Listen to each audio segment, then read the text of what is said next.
Hi everyone, my name is Meredith and welcome to my channel. Yes, I know this is weird. Don't I normally do stupid boopy boop music? Well, because this is actually a science video, I am actually going to be doing a completely different opening. So unfortunately, no terrible music this time. Thankfully, there is a person that has contacted me and he's really, really lovely. His name's Gonna Go For It, and he has done a lot of opening scenes and closing scenes for a lot of our favorite YouTubers, including Scientist Mel, who is awesome. You should go and check her out. Anyway, he's going to do an opening scene for me when I eventually get my ass into gear and get some photos to him, but he's going to do an opening scene for me, and so he's awesome. Go and check out his videos. So this is going to be at least a two-part, maybe three-part series on acids and bases, because the more I look into them, the more complicated they are. Like, you'd think they wouldn't be too complicated, but they are. And so I'm just going to give you the basics this time, give a little bit of the history. I'm not a historian. I'm terrible with names, terrible with dates, and I've got a lot of notes in front of me. I'm probably just going to read most of the historical stuff from my notes. So if you're not really all that interested in watching me read from my notes, just go and check out these timestamps to go towards the actual science. But I think it's important to understand a little bit the history behind the science. So before I actually go into the acids and bases, I'll let you know that there's two definitions. You've got the Bronsted-Lowry definition of an acid and base, and then you've got the Lewis definition of an acid and base. So I'm going to talk to you a little bit more about the people who discovered and who hypothesized what an acid and a base is, because it's pretty just interesting background information. Again, sorry for reading from my notes because, yeah, as I said, I'm not a historian. This is not something I'm good at. So the definition of a Bronsted-Lowry acid and base was actually found out by two people who simultaneously came out with the theory, but independently from each other.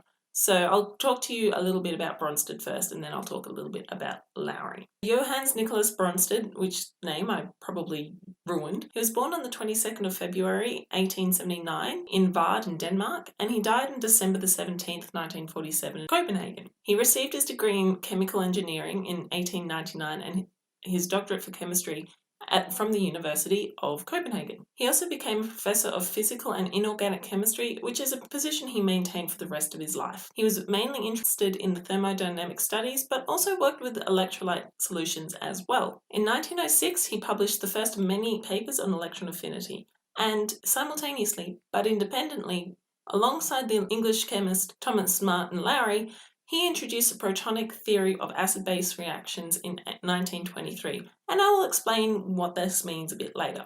Bronsted became a visiting professor at Yale in 1929 and then became a member of the Royal Society in 1935. That's a pretty big deal because it's quite a prestigious club. To kind of give you an idea, even though it doesn't really relate too well, as of 2016, there are approximately 1,600 fellows of the Royal Society.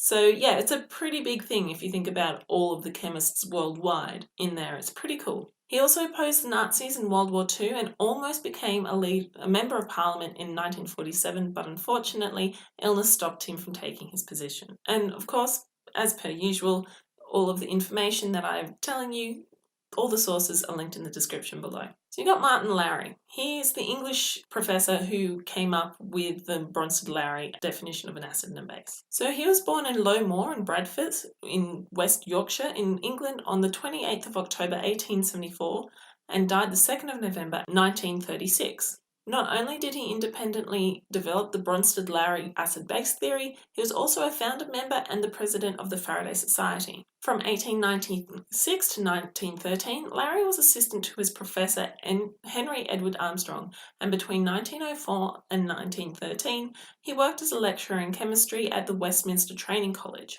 In 1913, he was appointed the head of the chemical department in Guy's Hospital Medical and became the first teacher of chemistry in a medical school to be made a university professor at the University of London. From 1920 until his death, Lowry served as the chair of physical chemistry at the University of Cambridge. In 1914, he was an elected fellow of the Royal Society, and during and after the World War I, Lowry acted as director of shell filling and worked for the Trench Warfare Committee, Chemical Warfare Committee, and Ordnance Committee. For his service, he was awarded the Order of the British Empire and the Order of Saints Maurice and Lazarus. In regards to his research, Lowry noted the change in optical rotation on nitro-decamphor and invented the term mutarotational to describe this phenomenon. So I can't really explain what that is without going into an entirely different video about derotation and things like that. So yeah, that's another video for another day. He studied changes in optical rotation caused by acid-base catalyzed reactions of camphor derivatives, which led to his eventual definition of acids and bases in 1923, which is now known as the Bronsted-Lowry acid-base theory. I was unable to figure out why he knew how this worked, but I'm pretty sure he must have talked about it in his book Optical Rotationary Power, which was a whole 518 pages. But I kind of had other things to read because I am kind of doing university at the moment. So I did try to use the search terms acid, proton donor, and I still couldn't figure out why. So I tried, I really did, but I will link a description below of his book. If you guys can read it and find out for me, that would be amazing. I want to talk about the other definition, which is the Lewis definition. I will explain what it is a bit later, but let's talk about Lewis. Gilbert Newton Lewis, which of course is an amazing name, was an American chemist. He was born in October 25th, 1875 and died on March 23rd, 1946. He's best known for his discovery of the covalent bond, which is a sharing of electrons between two non-metal atoms, and it's pretty impressive that he figured this out. He also came up with the concept of an electron pairs and dot structures. So he's figured out the most basics and fundamental parts of chemistry. And also because of these discoveries, he actually is one of the most important characters in the history of chemistry. He also did work in chemical thermodynamics, photochemistry, and isotope separation. He also researched on relativity and quantum physics, and in 1926 he coined the term photon as the smallest unit of radiant energy, aka light. So he was a pretty important guy. He was nominated for the Nobel Prize 41 times but never got it. There's a lot of conflicting reasons why he didn't get it that I've seen online. But from what I can tell, there was a bit of a rivalry with another chemist, and apparently he was a bit of a dick. He received his PhD in chemistry at Harvard University in 1899, taught chemistry there for a year before moving to Germany, where he met Nernst, and that was the chemist that didn't like him. They really didn't like each other. Unfortunately, Nernst had a friend, Wilhelm Pellmeyer, which I probably destroyed the name, who was on the Nobel Chemistry Committee. So that is probably the reason why he never got a Nobel Prize. After a year, Lewis went back to Harvard to instruct for 3 years and then became superintendent of weights and measurements for the Bureau of Science in Manila in the Philippines. The next year, in 1905, he returned to Cambridge, Massachusetts, where the Massachusetts Institute of Technology, or MIT, appointed him as a faculty position. He stayed there for 7 years and left in 1912 to become a professor at the University of California, Berkeley, where he mentored and influenced numerous future Nobel Prize laureates, including Harold Urey, he won the 1934 Nobel Prize, William F. Giac, which I think is French, and I probably destroyed that name. He won the 1949 Nobel Prize. Glenn T. Seaborg, 1951. Willard Libby, 1960. Melvin Calvin, another fantastic name, 1961. And a few more. He resigned there in 1932 but refused to say why, but it was speculated it was due to a dispute over the internal politics of the institution or of the failure of those that he had nominated to be elected. There's a little bit of conflicting information because in 1932 he decided to resign. However, this note that I've also got doesn't really make much sense because it also says his decision to resign may have been sparked by resentment over the award of the 1934 Nobel Prize for Chemistry to his student Harold Urey for the discovery of deuterium, which is a hydrogen atom with 1 proton and 1 neutron. So there's a few conflicting information that I have found, so please bear with me, I am being honest here. But the thing is that Lewis probably felt he should have had a share in because he was able to purify and characterize heavy water, which is basically the same as normal water, but rather than having 2 hydrogen atoms, it has 2 deuterium atoms. In 1945, he was found dead under a lab bench at Berkeley. So Lewis had been working on an experiment with liquid hydrogen cyanide, which, is deadly. They think there was a broken line and deadly fumes might have come out and got him and killed him. But the coroner said that the reason why he's died was because of heart attack or coronary heart disease, because there was no traces of cyanosis, which is typical of cyanide poisoning. However, some people think it might have been a suicide because he had lunch with a rival that day and got depressed. So it's a bit of a sad story, but yeah, the moral of that story is don't be a dick to a person who is friends with somebody on the Nobel Prize committee. Okay, so that's the history of the chemists. So let's actually talk about the chemistry. So what is the definition of the Bronsted-Lowry acid base? Well, basically, the Bronsted-Lowry actually looks only at protons. So a proton is actually a hydrogen atom without the electron. So it's just a proton running around. The movement of a proton from one molecule to another is what makes it acidic. So a Bronsted-Lowry acid is a molecule that donates a proton. For example, you have acetic acid, which looks like this. The oxygen is very electronegative, which means it's sucking those electrons towards itself, making the hydrogen be slightly positively charged. This means that the hydrogen is actually acidic because it buggers off somewhere, leaving that electron behind, giving the oxygen its full valence shell. It's happy, even though it has a negative formal charge. A very common base you would know about is bicarbonate, and it actually looks like this.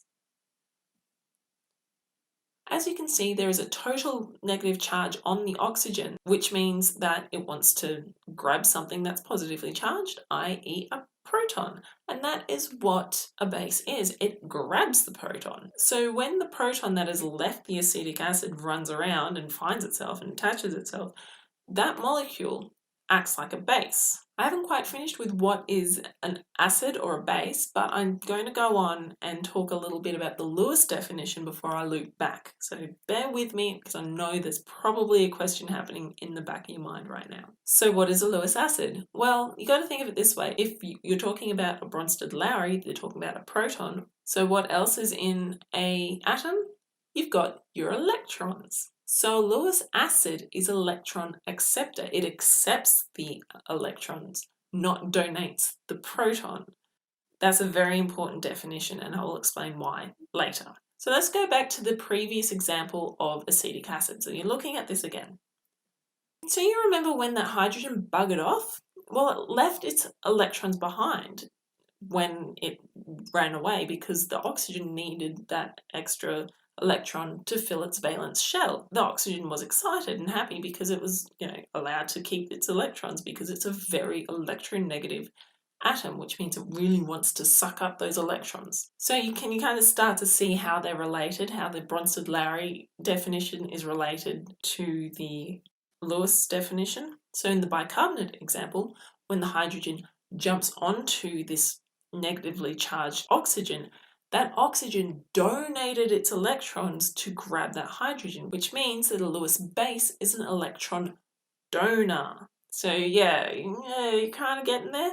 I've got a mnemonic that works really well if you can't remember it. So as you can see, by using both of those definitions, the molecules stay the same. So an acid is an acid whether we're talking about Lewis or Bronsted-Lowry, and a base is base whether we're talking about Lewis or Bronsted-Lowry, but it's the mechanism that what we're concerned about. So how do you remember which one is which? Well, the easiest one for me to remember is a Lewis acid is an electron acceptor. So how do I remember it? Lewis has an E, acid starts with an A, electron starts with an E, and acceptor starts with an A. If you can remember that, and remember that Bronsted-Lowry is literally the exact opposite of a Lewis definition, you can just remember that Lewis acid is an electron acceptor, then you can remember a Lewis base is an electron donor, and because we're talking about protons with the Bronsted-Lowry, and it's the opposite, so Bronsted-Lowry acid is a proton donor, and Bronsted-Lowry base is a proton acceptor. But if you prefer to talk about Bronsted-Lowry definition, you can say a Bronsted-Lowry acid is a proton donor. This isn't as elegant as the Lewis acid is an electron acceptor, but Bronsted has an ON and so does proton. It also ends in a D. Acid ends in a D and donor starts with a D. As I said, it's not that elegant as the Lewis definition one that I said earlier, but it still kind of works. So why do we need these two definitions? Well, basically, it depends on what type of chemistry you're talking about, especially since a lot of our reactions require hydrogen, i.e. a proton. In biochemistry, the movement of a proton is basically what most, if not all, biochemical reactions occur. So in this case, it would be useless to use a Lewis definition. Protons are needed for things like cell respiration, proton gradients. So yeah, we really need to make sure we understand and use the Bronsted-Lowry definition in biochemistry. However, organic chemistry and inorganic chemistry may have reactions that don't have proton movements around. For example, if you wanted to find out if you've got hexene in a sample, one of the easiest way to do it is to add bromine water. Bromine water contains molecular bromine, which is two bromine atoms joined together.